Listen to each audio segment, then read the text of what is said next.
Hey there, this is Dave from The Greg and Dave Show. Thank you for listening to the following broadcast here on Public House Media. Hi, this is Emily. This is Lindsay. And this is Elizabeth, co-hosts of Beauties and Headcanons here on Public House Media. Thanks for listening to the following broadcast on Public House Media. Once you are done with this episode, we hope you'll come check out our show, Beauties and Headcanons, where we talk nerdy to you about fandoms, fan fiction, and all pop culture for nerds that you can think of. A new show comes out every Friday. Don't forget to subscribe on iTunes so you never miss an episode of Beauties and Headcanons. Thanks again for checking out the following broadcast on Public House Media. Throughout history, the course of sports has been shaped by one thing: the fans. From the moments you never dreamed of, Max Wolpoff has saved the USA's life in this World Cup. Paul, the runner, loose ball, it's good. Gonzaga, the slipper still fits. To the moments that still give you nightmares. Behind the bag, it gets through Buckner. Here comes Knight, and the Mets win it. He's in. Patriots win the Super Bowl. Brady has his fifth. through the good and the bad, fans have helped change the games we watch and the players we love. They may not be the most logical people. You are a factory of sadness. I'll see you Sunday. But they know their teams better than anybody. They'll blow in the ninth. You may not always see them, but you know where to find them. After all, there's nothing quite like the view from the cheap seats. Broadcasting as part of the Public House Media Network. Grab a chair and enjoy all there is in The cheap seats. Oh, that's right. Welcome once again, way up high in the cheap seats here with you on this October 15th, Monday. October 15th, halfway through the month. We are just a couple of weeks away from All Hallows Eve. Christian Heimall here, joined by the host. You usually hear him on Wednesdays, but John had some family engagements over the weekend. John unable to join us here this week, so we welcome in Max Wolpoff to the Monday show. We don't really get a chance to talk with you on Mondays, Max. It's weird. Usually I'm filling in with you on Wednesday. Nice to have you though here starting off the week on Mondays. Honestly, it feels great, but thank you for reminding me. I need to figure out what costume I want to wear for Halloween. Yeah, I have no idea there. I don't know whether to go as a multiple run lead and have it get blown up, or whether to go as someone who has brief magic for one night and then has a very bad hangover the next week. Wow, is that a little Ryan Fitzpatrick shot? Is like really? It is. Happy. Wow.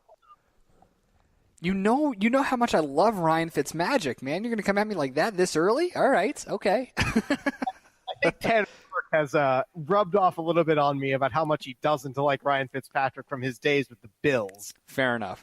Yeah, Tanner can brainwash some people. So, well, we're happy to have you here on Monday. Let's get into it. We got a lot to talk about today. Of course, we will discuss the Topsy Turvy weekend in college football that has my Notre Dame Fighting Irish at number 4 in the latest polls in the college football playoff, and yet somehow the undefeated 19 consecutive wins UCF Knights didn't move up once in the poll. We'll also touch on the Heisman candidacy. What does Tua Tagovailoa's injury mean to Alabama? And then in the NFL, of course, we'll discuss a number of things, including Vontaze Burfict doing Vontaze Burfict things. But first, we want to start in Major League Baseball. It is the championship series for both the NLCS and the ALCS. NLCS Game 3, it shifts to Los Angeles here tonight with the Brewers and the Dodgers, 1-1 apiece, and save for a really clutch Justin Turner home run in Game 2, Max.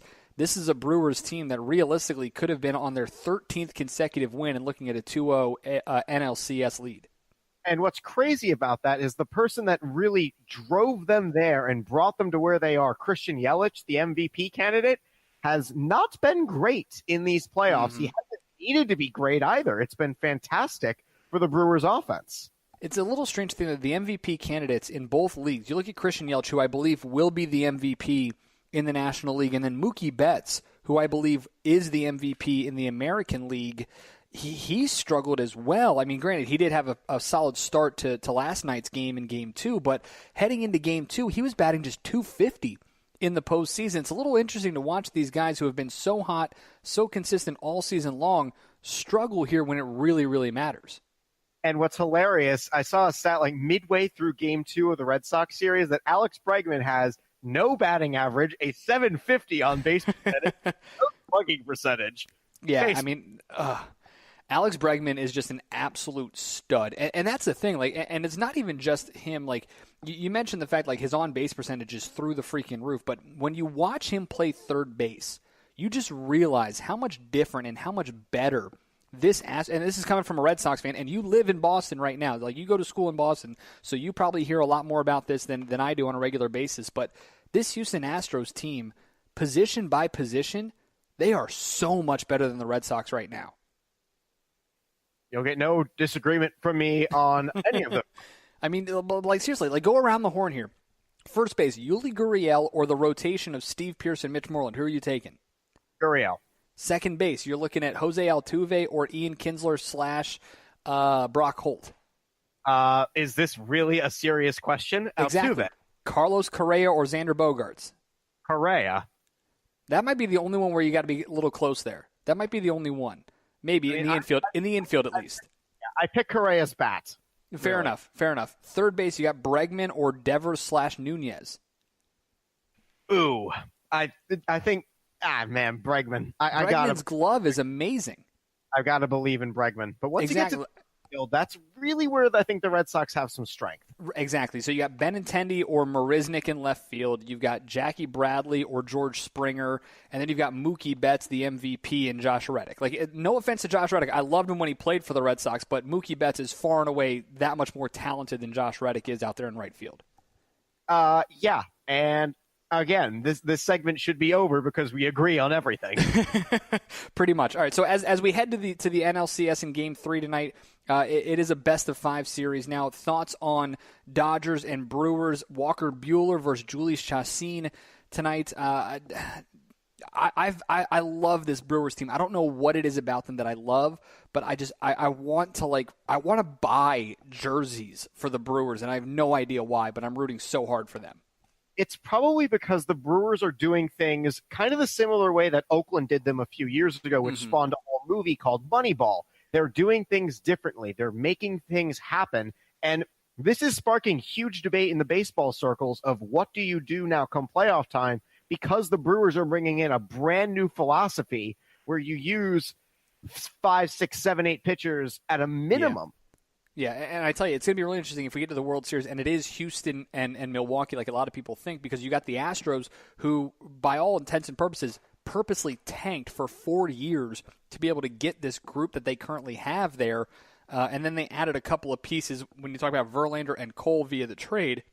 And then you look at Milwaukee, a team that, you know, they use a lot of bullpen guys, a lot of pitching staff, but at the same time, they added Lorenzo Cain and Christian Yelich this year via the trade, Jesus Aguilar as well. So, I mean, it's really interesting to see the different styles of how these two teams were put together, but we'll talk about a lot of that as we get going on closer to the World Series. You're in the cheap seats here on the Public House Media Network. Don't forget, we are presented each and every single week, 3 times a week, as a matter of fact, by Squadcast.fm. Wherever you get your podcasts, you can find us, iTunes, Google Podcasts, Spotify, as well as iHeartRadio, and, of course, thephmedia.com. We'll get to our poll question in a little bit.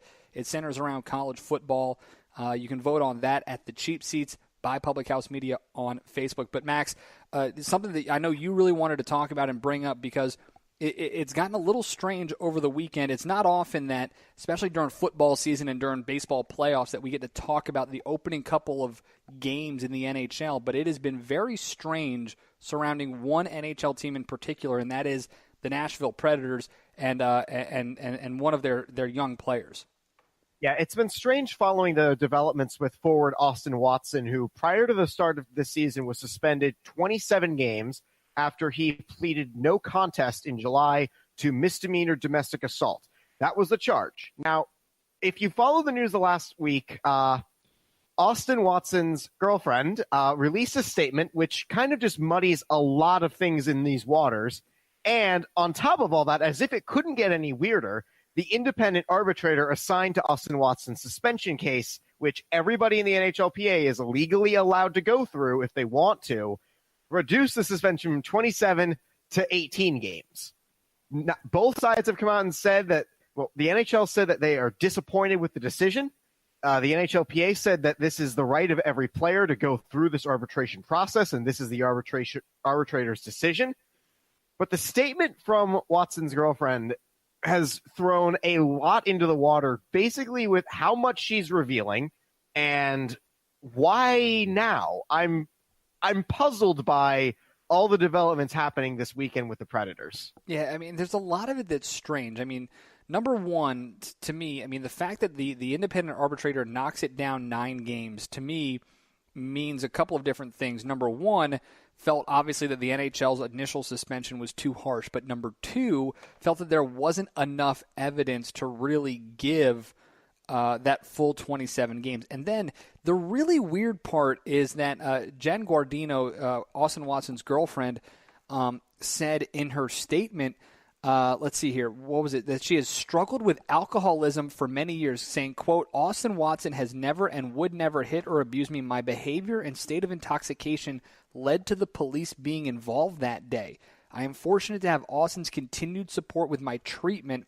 We handled matters poorly on June 16th, and I know that we need to make better decisions going forward. I take full responsibility for my actions on that day.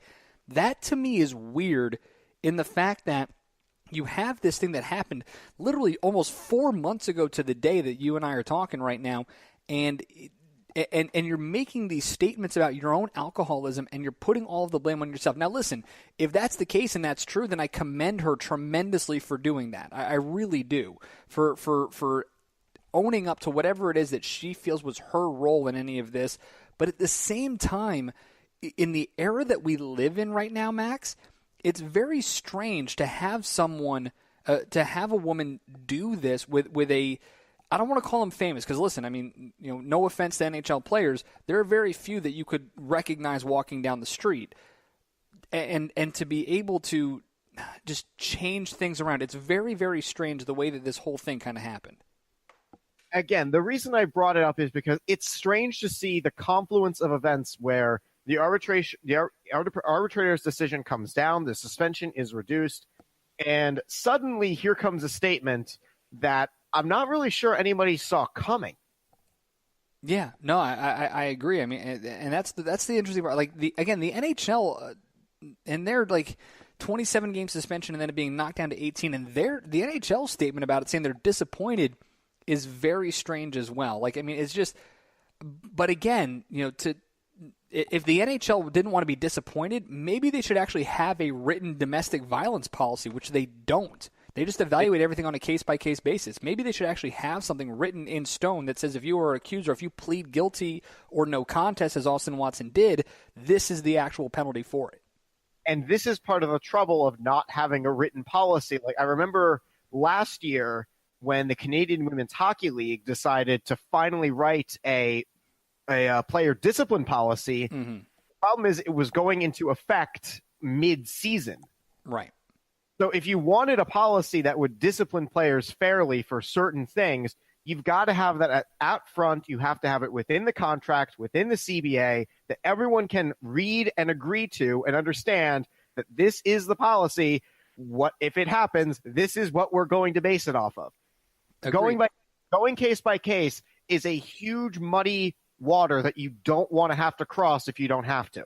Yeah, I mean, very good point there, and I think that's a part that, when you look at, again, the way a lot of leagues have treated performance-enhancing drugs and how they now have a strict set policy, a tiered policy with a lot of these things, you look at almost some of the, and again, the NFL is very similar too in their domestic abuse, because you look at guys like Ray Rice, who at first weren't suspended, the video comes out, then he's suspended for a whole year. You look at the Giants punter, whose name is escaping me right now, or Giants kicker, gets one game when probably he should have gotten at least 4 or something like that. It's very tricky and very strange, but you're absolutely right, Max. I think it needs to be something that is fully 100% written in stone, something that is collectively bargained with, that every single player understands as they move forward throughout their careers.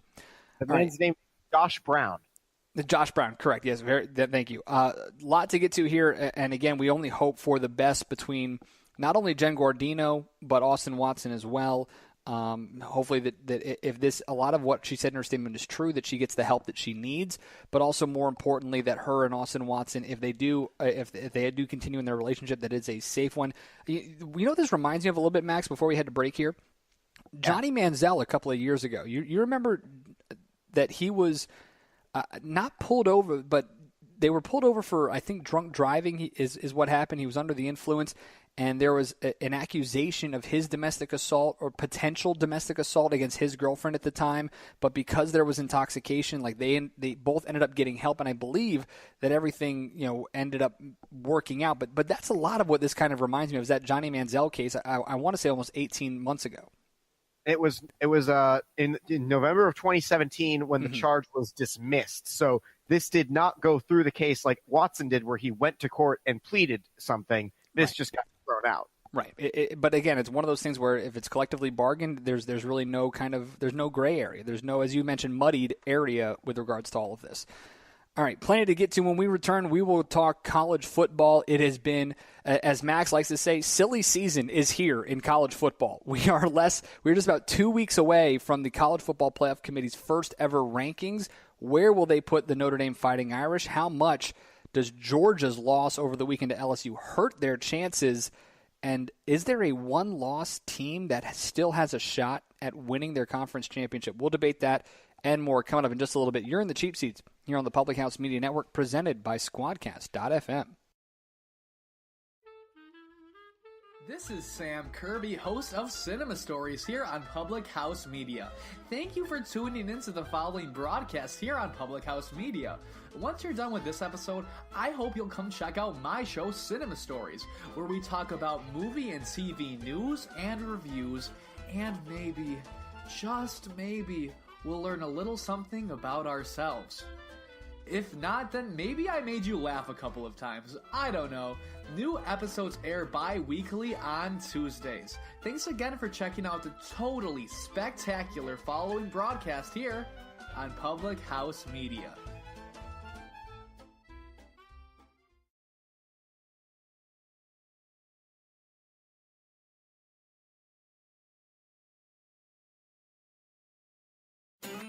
How's it going, everybody? This is Keith. And Katie, hosts of Coffee with Keith and Katie, here on Public House Media. Thanks for listening to the following broadcast on Public House Media. When you're done here, I hope you'll check out our show, Coffee with Keith and Katie, where we talk about our lives and relationship over a cup of coffee. A new episode airs on Facebook Live every Monday and Thursday at 7:30 p.m. Don't forget to subscribe on iTunes so you'll never miss an episode of Coffee with Keith and Katie. Thanks again for checking out the following broadcast on Public House Media.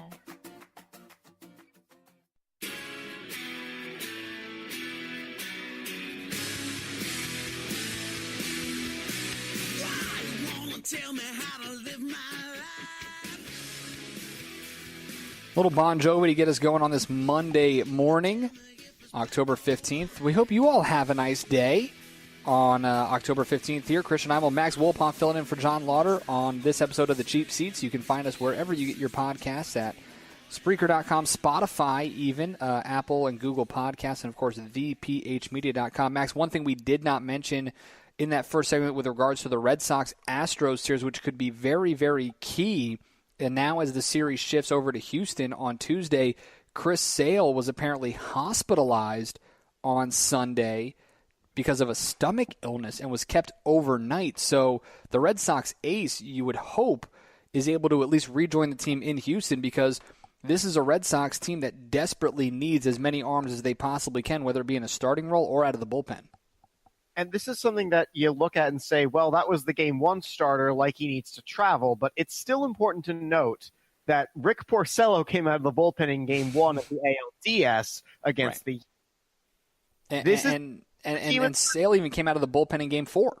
Yep, this is a team in the Red Sox that when you have arms in the bullpen that you can trust, and Chris Sale is definitely an arm you can trust, you want to have him with your team as often as he is available. Absolutely, 100%. All right, let's get to college football, because it was a very strange and a very weird weekend in terms of the rankings. Let's just go through this real quick. Number 2, Georgia, lost. Number 6, West Virginia, lost. Number 7, Washington, lost. Number 8, Penn State, lost.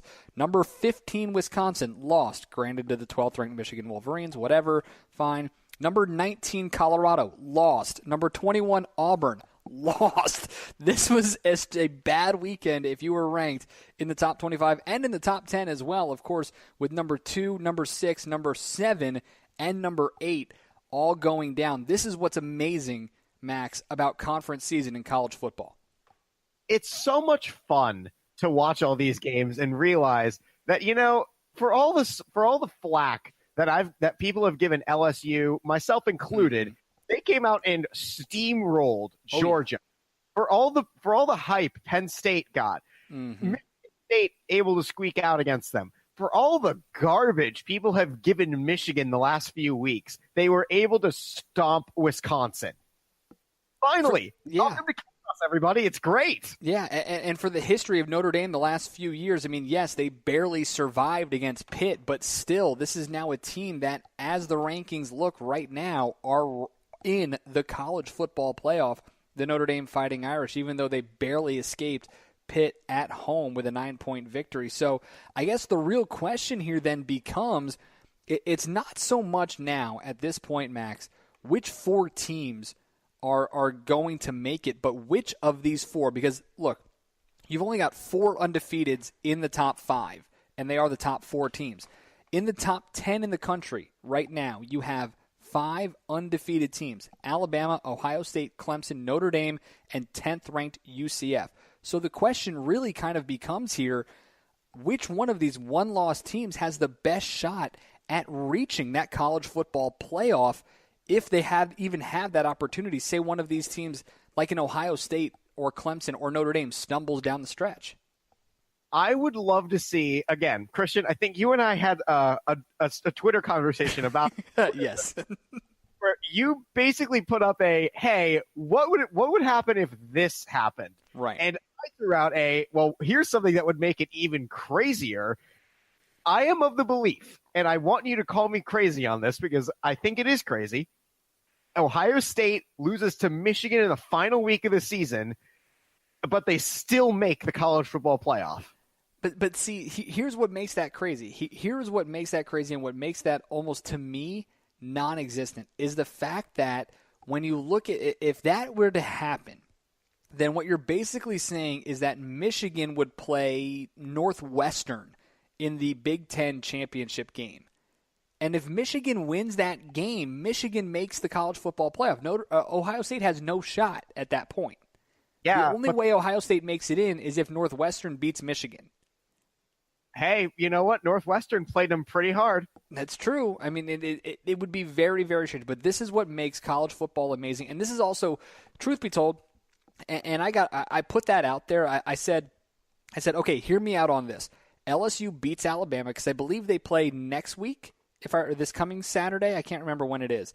November 3rd. They come next in a couple of weeks. So LSU beats Alabama and then loses to Georgia in the SEC title game. And then your top 4 are undefeated Ohio State, undefeated Clemson, undefeated Notre Dame, and dun-dun-dun, undefeated UCF.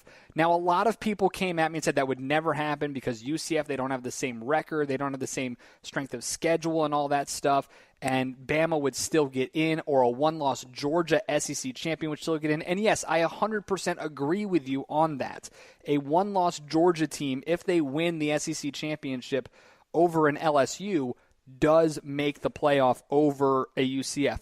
But it is so intriguing and so fun to watch this stuff because I'll be 100% honest, Max, my point about all of this was that Alabama, as dominant as they have been this year, if they lose to LSU and then they win out, their best wins of the year come against then 22nd ranked Texas A&M and then 22nd ranked Mississippi State. And to me, I don't care how good you look, that is not good enough to make the college football playoff.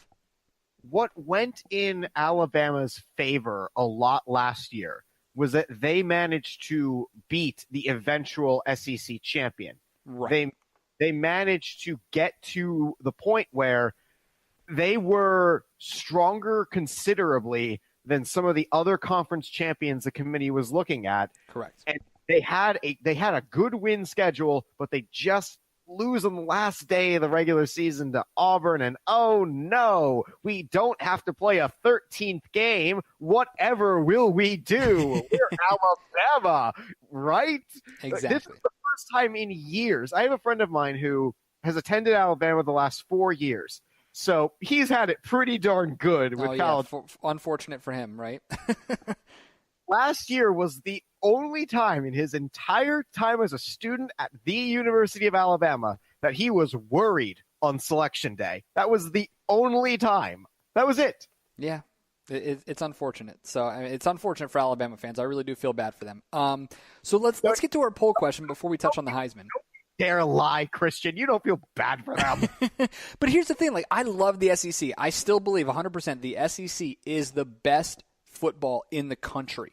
That it's not even close. I don't care how top-heavy it is. The SEC is where the best brand of football is played across the nation. But all my point is that Alabama, as dominant as they have been, who the hell have they played? They've played nobodies the entire year until they face LSU. That's my whole point, is that we get so in love with Alabama, we look at the jersey. We don't look at the actual team. And that's the problem that I have with it. As much as I would love to see Alabama in, because I understand, I get it. And that's my other point, is that the main point I was trying to make is that the college football playoff is a complete and utter sham. It's a ratings grab. It's not about who deserves to be in. It's about who do we want to watch. That's the whole point. Okay, let me grab some cold water to douse this fire with right here. Christian, you are on it tonight. I'm just saying it's that's the part that bothers me. Again, and I've been advocating for this for over a year now. I've been advocating for this. I don't want to expand to 6. I don't want to expand to 8. I want to expand to 16. You have 12 conferences in college football. You get 12 conference champions, 4 at-large bids. You get rid of the boring, stupid, I don't care, nobody wants to watch, nobody even attends bowl season, and you play these games as actual playoffs. And then you can really decide who your national champion is. My biggest issue is that if you don't win your conference championship, you don't deserve to be in the college football playoff. I don't care how good you might be. A one-loss Alabama team that doesn't even make their conference championship game doesn't even deserve to be in the conversation, as opposed to an undefeated conference champion UCF. And I understand, and don't get me wrong, I'm a Notre Dame fan. But they are not in a conference. Therefore, they don't deserve to be in the conversation because they don't win a conference championship. Notre Dame should never be in the college football playoff until they earn a conference championship in the current format that we are in. 4 teams equals 4 conference champions. It's that freaking simple. You know, I would disagree with you, and I will disagree with you, actually. Notre Dame, I brought this up with Keith Haney back on the Wednesday show before college football even kicked off. I brought up that Notre Dame, if they go undefeated, specifically after they beat Michigan in week 1, which they did, they could surprise a lot of people if the chips fall their way. And oh, do you hear that sound? The chips are falling. There are a couple more left to fall. Notre Dame is bound to at least be in the conversation seriously this time. And again, as a fan of Notre Dame, I love that. As a fan of Notre Dame, I want that. But as someone who my personal opinion is that a playoff, the only way you should be able to make the playoff is if you earn your way there by winning your conference/division, whatever it is. You think the Tampa Bay Rays are upset that they didn't make the MLB playoff? Of course they are. But at the same time, you should have earned your way in. We don't sit there and go, you know what? Tampa Bay played really well in the second half. They've got a talented young team. They've got the Cy Young Award winner, but they didn't win their division or the wild card. Let's put them in anyway. That's not how it works. You earn your way into the playoff. And in the current format that we have with 4 teams, it means 4 conference champions, in my personal opinion. That's just my opinion. I know a lot of people will disagree with that, but so what? I don't care. To me, it should be SEC champion, whoever that is, and if it's Alabama, fine. If it's a one-loss Georgia or a one-loss LSU, fine. Then you do Big Ten champion, which is most likely undefeated Ohio State. Then you do probably the undefeated Clemson Tigers, who will win the ACC. And then take your pick between Big 12, Pac-12, Big Sky. I don't care whatever conference you want to go with, but it should be a conference champion that equals that fourth part. It should be. Do you think Oklahoma's going to win the Big 12 despite that one loss? I do. And that's a perfect segue into our poll question. So our poll question, which you can go and vote on at the Cheap Seats by Public House Media, which one-loss team do you think has the best chance of winning their conference? Is it the Oklahoma Sooners, who were off this past week, or is it the Georgia Bulldogs, who just got lambasted by LSU? LSU currently in the driver's seat right now. Of course, they still have to play Alabama, but Alabama's not a one-loss team yet, so for the purpose of this poll question, it doesn't really do us any good. So Oklahoma or Georgia, which one do you think has the best chance of winning their conference? And when you consider the Big 12 as a whole, you might have, Max, back-to-back weeks where Oklahoma plays West Virginia, because they do play in the regular season finale, and then they might end up playing in the Big 12 championship game as well. Wouldn't that just be funny? Then again, I mean, there's Texas right there. Like that's the other part. Like Texas has to lose a couple of different games because Oklahoma lost to Texas. So I might have just proven my own point wrong in the fact that Texas, they might not even make the Big 12 championship game. But if they beat West Virginia, they might get to play Texas in the Big. I don't even know. But I think personally, because of the level of talent that they're playing, Oklahoma's got the best shot to win out of those two teams. Oklahoma has a better chance of winning the Big 12 than Georgia does of winning the SEC. I want to say Georgia's going to take this one. I want to. I really want to. I want to so badly, but at the same time, I don't think it's going to matter because Alabama will just win the SEC anyway. And that's a good point. I mean, that's that's a good point. So, but here's the real question. I'm deciding between something I can't choose and something I can't choose because it doesn't matter. Here's Bama. Exactly. It doesn't matter. Here's Alabama. Here's Nick Saban. It doesn't matter. Ha, ha, ha. So, but the other question becomes, I mean, like the health of – say again? What SEC school do you play for? It doesn't matter what SEC school you play for if that school ain't Alabama. You're not wrong there. You're not wrong. And that's, again, part of this whole conversation is, it's all hypothetical, but at the same time, let's say LSU does beat Alabama in 2 weeks, 2.5 weeks. That just makes things that much weirder and that much more entertaining in college football. We'll take a quick break. When we come back, we'll touch on the Heisman stuff, and then we'll get into the NFL. Nothing really weird happened other than the fact that the Jaguars apparently aren't good on defense. But who knows? We'll touch on that and a whole lot more when we return. Of course, our Mojo Monday coming up in just a little bit. Don't forget to head to the Cheap Seats by Public House Media on Facebook. Which one-loss team has the best chance of winning their conference? Oklahoma in the Big 12, Georgia in the SEC. Like to hear your thoughts on that on our Facebook page. You're in the Cheap Seats on the Public House Media Network, presented by Squadcast.fm. This is Ryan Pierce, host of Completely Serious here on Public House Media. Thanks for listening to the following broadcast on Public House Media.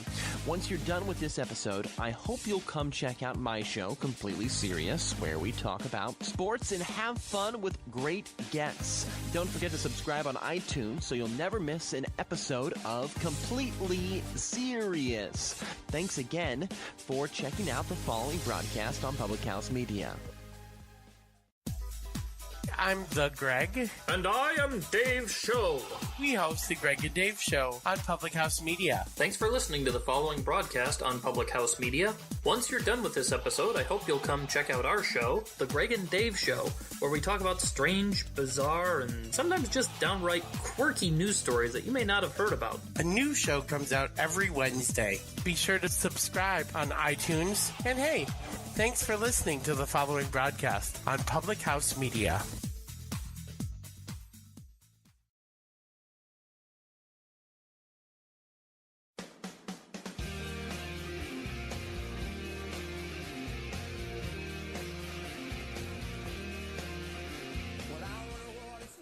We are living in the real world, even though I still think that, UCF could potentially make the college football playoff. But, Who knows?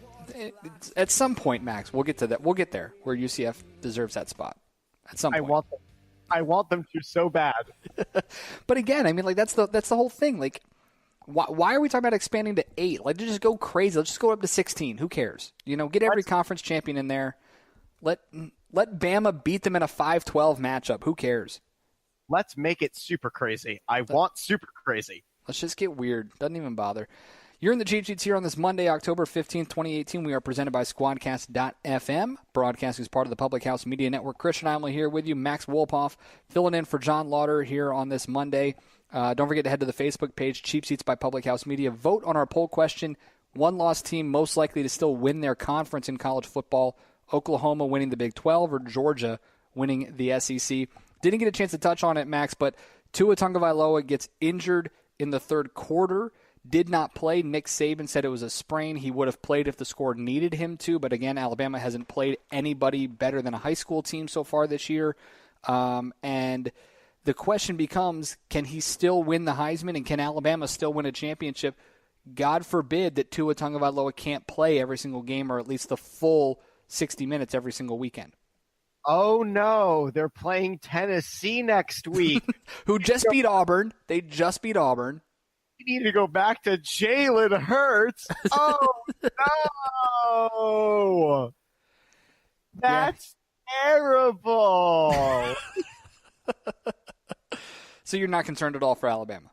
No. Why should I be? Okay. All right. Fair enough. No, I don't disagree with you. But do you think this hurts potentially? Like, say he misses Tennessee.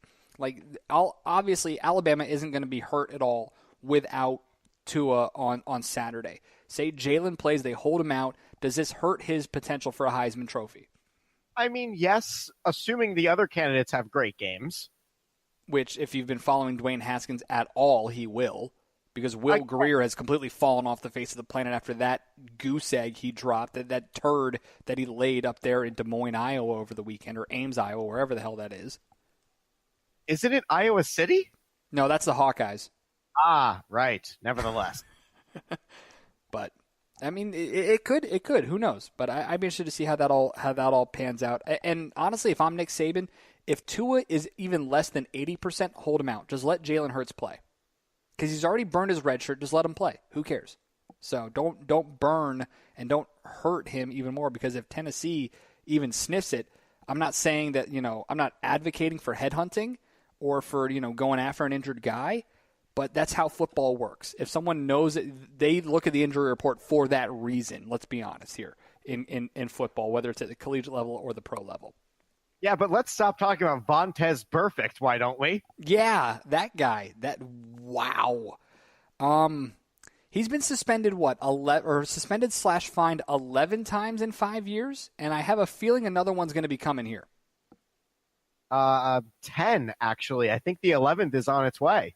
Yeah, I mean, it's... Now, look, watching it in real time, it looks a lot worse, and watching in slow motion certainly doesn't help, but it is clearly obvious that Vontaze Burfict is aiming for the head of Antonio Brown. It doesn't help that this is a guy who just got off a 4-game suspension for PEDs, which, by the way, only increase your level of aggression and testosterone in your system. So it doesn't exactly help his case here, but he has been, quite possibly, the dirtiest player to ever set foot on an NFL field. I'm struggling to think of an NFL equivalent to the NHL's Rafi Torres problem a few years ago. This really seems like it. This is the player who is suspended multiple times, fined multiple times for multiple separate infractions, and every time he comes back, he does something else to put himself back in front of the NFL kangaroo court. Yeah, this is no different. Yeah, and listen, I mean, I said something a couple of weeks ago, and I know I'm going to upset you here a little bit, but a couple of weeks ago, I was asked on my show, Press Row, which comes out on Thursdays, I was asked about Tom Wilson and his hit in the preseason. And in my opinion, the NHL needs to have a tiered system for, continuous and repeat offenders, for lack of a better term. The NFL needs to have one, and Vontaze Burfict needs to be the poster child for that, because this is, I believe, out of the 10 or 11 suspensions/fines that he's had in the last 5 years, I want to say 7 of them are because of hits or dirty plays. This is a guy who, realistically, given his history, should never be allowed on a football field again. Okay, so back in 2013, in September, he received 2 fines for a hit to a Packers tight end in the groin and a hit of a wide receiver as a defenseless receiver. That same year in October, he received fine for an errant face mask. And later in the same month, just 2 weeks later, he was fined a second time for dropping his helmet to hit a Jets wide receiver. This was 2013, by the way. Would you That's care 3 times in 1 year. That was 3 times in 2 months. Would you care for keep going? Please. All right. In October 12th, 2014, $25,000 fine for twisting the ankles of numerous Panthers players. December 13th, 2015, 3 separate fines for infractions in a game against the Steelers. January 9th, 2016, his first ever suspension for consistent violations of player safety when he concussed Antonio Brown with a headshot. Sound familiar, everybody? Pause right there. 5 fines before his first suspension because of his ability and desire, for lack of a better term, to hurt other players. Continue. Okay. Resume. October 16th, 2016, he is fined $75,000, his biggest fine, for stomping on LeGarrette Blount's leg during the game. November 20th, 2016, he's fined $12,000 for flipping off the crowd in Buffalo. August 28th, 2017, he suspended another 3 games for an errant hit on a Chiefs fullback, Anthony Sherman. April 12th, 2018, the most recent violation, is Burfict suspended for the first 4 games due to a performance-enhancing drugs violation. So of his 10 suspensions/fines, 8 have been directly associated with his play, his hits, his actions towards other players on the field. And one of those fines was toward the crowd. So, yeah, you got a pretty good percentage here. Like, how is this guy allowed to still be suiting up every single week? How have the Bengals not cut him? It's not as if the Bengals are winning Super Bowls or even advancing past the first round of the playoffs. He's not worth the headache. I don't know, bro. You're asking a great question to somebody who has no answer. I don't understand it. I don't understand how Vontaze Burfict is allowed to still be in this league. And it's not just on the NFL, but like I just said, it's on the Bengals as well. At some point, you got to sit there and go, you know what, dude? This is not how we're going to operate. Get out, go, buy. But somebody else is probably going to pay him. So this is another problem. So we've talked a lot about just one game. Do you have another game you want to get to from the Sunday? Because there was a lot of other football going on. Plenty of crazy stuff happened. We don't have to just focus on the Steelers actually winning a game. So what happened? I mean, what's happened to the Jacksonville Jaguars the last couple of weeks? I don't know, man. That defense is looking like Swiss cheese all over again. The defense has been bad. I mean, Blake Bortles, we know, can't win from behind. He can't run an actual legitimate offense. So when you're down 24-0 to the Cowboys, you basically pack it up and go home. There's no point. They lost 40-7. The Jaguars defense, which got them within 1 game of the AFC Championship, gave up 40 points to Dak Prescott and Jason Garrett, for Christ's sake. It was not a good night. No, not at all. And then you look at other games. I mean, for instance, Miami and Chicago going to overtime, and the Bears defense is starting to get figured out. But Brock Osweiler, not even Ryan Tannehill, Brock Osweiler puts up 31 points against the Bears. That was fun to watch, especially in overtime, because I was finally done with schoolwork at that point, so I turned it on for bonus coverage. And oh my gosh, I felt so horrible for Miami's running back, Kenyon Drake, fumbling at the 1-yard line. Oh, that had to hurt so much watching the rest of the game from the sideline. And finally, deliverance is unto him for the final field goal. You could not find a happier man on Miami's sideline for that. Oh, my goodness. Baltimore looks legitimate. But Baltimore's like a hot or cold, hit or miss type thing. Like one weekend they look terrible. The next weekend they look great, beating Tennessee 21-0. The Titans are just a mess. I don't even know what to talk about with regards to them because everything just doesn't seem to work. The Panthers, who go on and win a very close game against the Giants, can't really do anything against Washington. Meanwhile, the Redskins look like they figured it out. Alex Smith to Vernon Davis for the first time all year in that game. I watched a lot of that Panthers-Redskins game, and that was a team that looked like it could win the NFC East if they really tried. Well, you got to get that first part of the question there. If they really tried? You got to try. Good point. I mean, other than that, I mean, it wasn't that weird. Like Minnesota beating Arizona, okay. Jets and Colts was always a toss-up in my mind. Oakland is god-awful, terrible. John Gruden is stealing money from Mr. Davis over there. The Chargers look like a legitimate team. The Falcons and Buccaneers are both hot garbage, so you don't know, just whatever. And then the Patriots. The Buccaneers almost pulled that off. Almost. It came close. But, like, I mean, here's the nice part. At least last night, we finally got to see the legitimacy, the fact that, you know what, the Patriots, for everybody who was freaking out, the sky was falling, again, we've seen this before, the Patriots are still the Patriots, and that's all that really matters. Gonna be fine. What was crazy to watch was how the Bills came so close to pulling out, at least going to overtime against the Texans after Josh Allen got hurt, but a pick six late, oh, that's gotta hurt. Yeah, and oh my God, Nathan Peterman, come on, dude.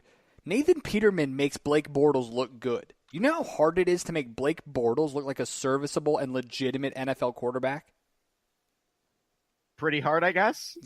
Nathan Peterman's doing it somehow. I don't understand, but I mean, you know, there's still, again, we're only 6 weeks into this in the NFL, and I still am only confident in two teams.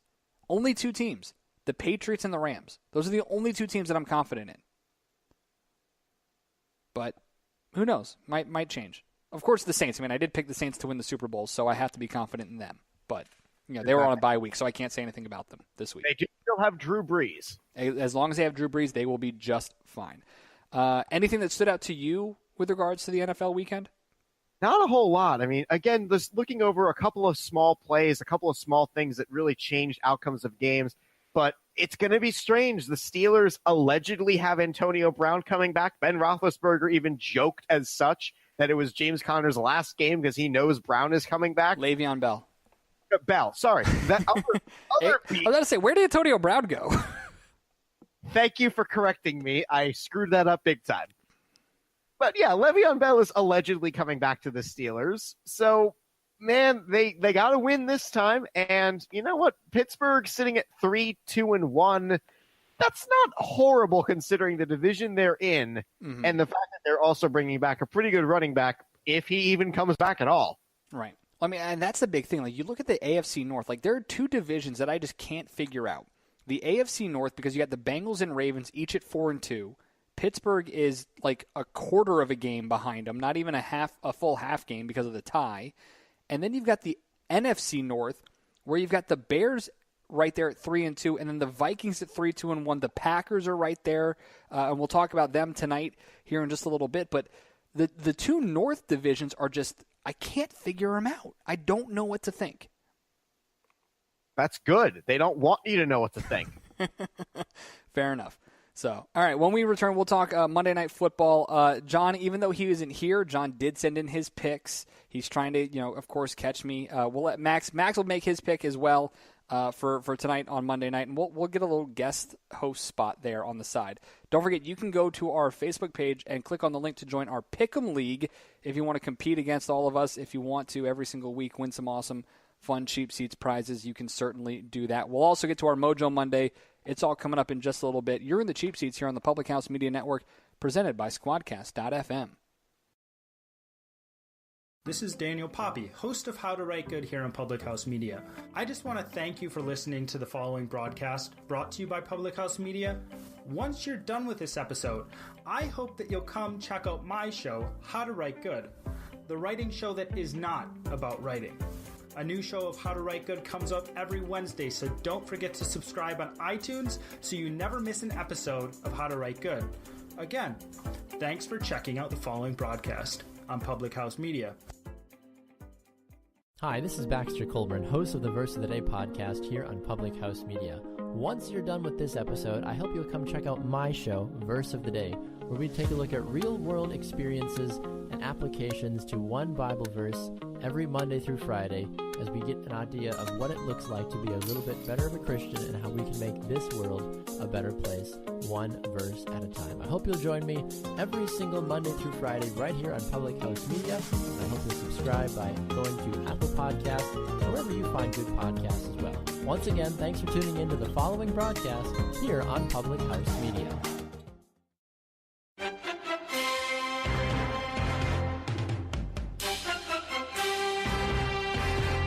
Test. All right, in 3, 2. All right, Christian and Max. Welcome back in the Cheap Seats. Christian Heimall here with you. And we are joined by our guest fill-in here today, Max Wolpoff. And Max will be making his first, at least in the Cheap Seats, I don't know if he's ever done it before, but his first Monday Night Football pick, at least as part of the Cheap Seats on Monday here. Max, you ready for that? Yeah, I think so. Yeah, totally. Okay. Totally. Absolutely. Yep, 100%. Yep, let's do this. Let's play that football. All right, perfect. So here we go. Tonight, you've got the Packers taking on the San Francisco 49ers, a matchup that when it was announced was kind of sexy. You know, Jimmy Garoppolo against Aaron Rodgers. These two teams, when you think about, to me, and I don't know about you, Max, but I mean, you know, I'm a little bit older than you, but growing up, to me, you had four teams that really ran ruckshot across the NFL. You had the Niners, you had the Packers, you had the Broncos, and then you had the Dallas Cowboys. But so to have these two teams on Monday night was kind of cool. But then Jimmy Garoppolo's out for the year. The Packers are kind of meh. It's not as sexy as it was right off the bat.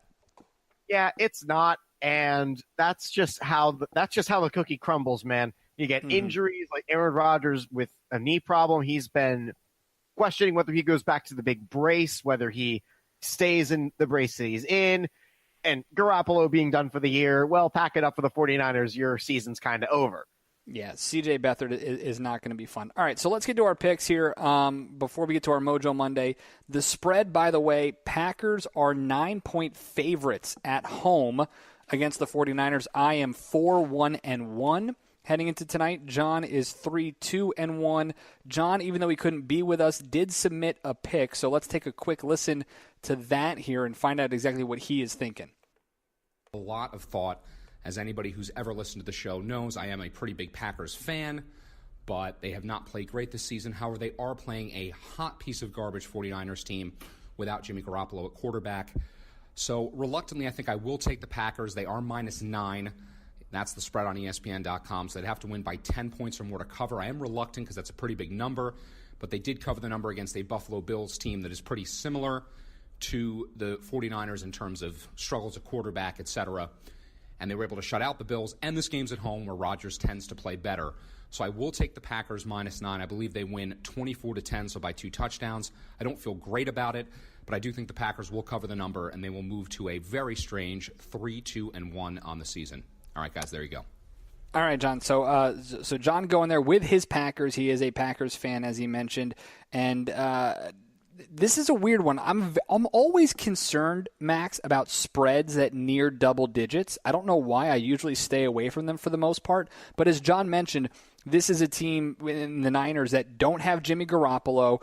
Rodgers is at home, and you almost get a feeling as though this is one of those games where the Packers should realistically come out and dominate here tonight at home at Lambeau Field.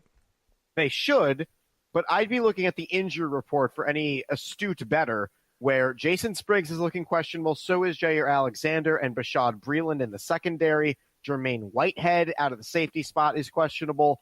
And the Green Bay Packers do not have a strong secondary, so to lose Alexander and their recent signee in Breeland for the game would still be a problem. Never mind that the 49ers may not have a deep threat quarterback. It's still a problem when you have coverage mismatches. I'm concerned about the Packers, but I still think they'll win. I don't think they'll cover. Okay. All right. So you're taking the Niners then to at least cover the spread. Yes. Okay. I'm not used to having to put a physical dollar down on a game. I'm not much of a gambler, in case you haven't figured that out from how cautious I am talking about things. But when it comes to something like this, I think the Packers, if you're going in a pick'em league, pick the Packers. If you're in a betting world, you take the 49ers and hope the Packers don't exceed a 9-point margin to victory. Yeah, I mean, and that's where it gets weird. Like, if it's a pick'em league, it's obvious to me. You 1,000% take the Packers if it's straight pick'em. But when you're going with the actual spread and all of that stuff, it makes things that much more difficult, especially at Lambeau Field. And I always, again, I said it before, I get very nervous whenever it reaches near double digits for these type of games. Fortunately, there isn't much weather on the fact that it's going to be cold, but I'll be honest, it's C.J. Beathard against Aaron Rodgers. Like, it's not even close, in my opinion. So I'm going to take the Packers here. I think they cover. I think it's a close game, but like a late field goal probably ices it, and the Packers barely cover, winning by 10. All right, here in the Cheap Seats on the Public House Media Network, Christian Heimall and Max Wolpoff filling in for John Lauder here. Don't forget to head to our Facebook page, Cheap Seats by Public House Media. Vote on the poll question, which one-loss team in college football is most likely to win their conference? Oklahoma in the Big 12, Georgia in the SEC. As we do every single Monday when we wrap up shop here, we do our Mojo Monday, whether it's good, whether it's bad. Somebody has some mojo. Max, you are the guest, so you go first. Well, since I'm the guest in your kingdom, I had to kind of pick something that I wanted to use for the Wednesday show with Wild Wednesday. I decided, you know what? This guy's got some cool mojo right now, and he is showing off. UFC fighter Khabib Nurmagomedov, Russian champion who just beat Conor McGregor, is now calling out Floyd Mayweather. Okay, I like it. He's got some swagger to him. He definitely does. Yep, he's 27-0 in the UFC ring. So he, in an Instagram video, by the way, filmed by the chief executive of Mayweather Promotions, Leonard Ellerby. Oh, God. Because, of course, we have to have the WWE-style promotional team of the rival promoting the fight. Just anyway, 50-0 versus 27-0. Gotta really kind of look at this and say, okay, if I have a serious question if this fight actually happens, where? Does Mayweather actually cross into the UFC, or does Nurmagomedov become a boxer for a brief moment? Yeah, I mean, if anything, it'll be like Conor did. Khabib will head into the ring, into the squared circle, and he'll actually box, because there's no way Floyd will put any form of his undefeated record, even though it wouldn't matter in MMA, on the line. He would and Khabib would murder him more than Conor would, as we saw at UFC 229 with how badly Nurmagomedov beat Conor. But that I gotta love the swag of the kid. I gotta love it. That's a very strong, it's a bold move by him, especially as you mentioned with Leonard Ellerby doing the video there. So that's just. That would have been a good one for Wild Wednesday, but it's also, he's got some serious mojo, that's for sure. All right, Chris, I want to hear from you. I normally pick your brain here on Wild Wednesday. Let me see what you're like in your own home backyard. All right, so for the last few weeks, I've been given some serious negative mojo. So I want to make things a little bit happier. I've been in a good mood over the weekend. I don't know why. I don't know what it was. Maybe it was because I got to play a little bit of NCAA football 09 on PS2 over the weekend for some reason, and I'm in a good mood for whatever reason. But over the weekend, I saw this story, and we don't talk soccer a lot on this show, especially international soccer that's not involving the U.S. But there was something kind of cool that happened. In the UEFA Nations League, the Netherlands defeated Germany 3-0. And normally it wouldn't be that big of a deal for a 3-0 loss, especially over there. Nobody would really care. But it was the first time in 16 years that the Netherlands beat Germany. And Germany has just 1 point from their 2 Group 1 matches, and end up playing France on Tuesday, tomorrow. France, of course, the defending World Cup champions here. So there's a legitimate chance that Germany could be completely knocked out because of this win. But for the Netherlands, a team that we love come the World Cup, really that we love come any international competition, you see especially in the Winter Olympics with speed skating and how much the Netherlands dominates. This was kind of fun, kind of neat. So some great mojo out to the Dutch national team. Of course, as a Liverpool fan, Virgil van Dijk playing very, very well in that game was a lot of fun for me to see personally, but I give a lot of good mojo there to the Dutch national soccer team for the first time in 16 years beating Germany in their UEFA Nations clash. Hey, you want to feel kind of old? Oh, God, sure. Go for it. What was the cost of a gallon of gas in the United States in 2002, the last time this event happened? 2002? I'm going to say 98 cents. $1.35. Oh, brutal. It's almost double that now in most places. Yeah, it's about $1 more now in the national average, and in some places it's even more. Oh, my goodness, that's brutal. All right, well, it's been a fun Monday. We're happy to have you guys here with us, Max. Big thanks to you for hopping on. Look forward to seeing what you and Tanner come up with here coming up this coming Wednesday. Absolutely. I'm hoping for it. I mean, Tanner and I, we had a bit of a sparring match in our last episode, so we may need to do a full-on debate time. It is on pro football versus college football. Tanner seems to be of the completely erroneous belief that pro football is better and more entertaining. I will educate him as such that college football is where it's at. Yeah, you know me. I love my college football, so I'll be excited to hear that from you guys on Wednesday. Don't forget, you can catch out the cheap seats every single Monday, Wednesday, and Friday. Head to Spotify, Google Podcasts, Apple Podcasts, thephmedia.com as well to get all of the latest episodes. Head to our Facebook page, The Cheap Seats by Public House Media, to vote or to join our Pick'em League as well. Plenty to get to throughout the week. Of course, you got Tanner and Max on Wednesday. You've got Matt and Jake on Fridays. Next week, hopefully, I'll be joined by John Lauder once again. But we appreciate Max joining us. We appreciate you joining us as well, of course, on the Cheap Seats, presented by Squadcast.fm on the Public House Media Network.